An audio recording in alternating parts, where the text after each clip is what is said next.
Hi friends, welcome to 5 Minutes Tech YouTube channel.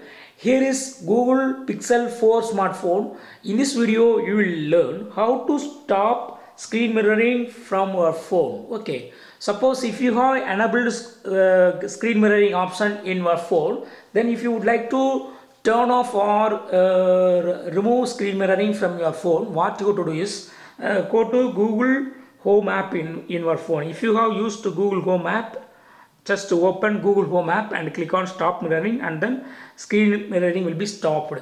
Yes, it has been stopped.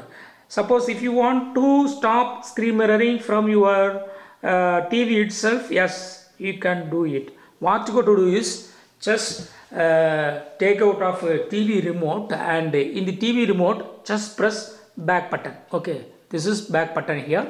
Just press it, and screen mirroring will be stopped. So in this way you can easily stop screen mirroring.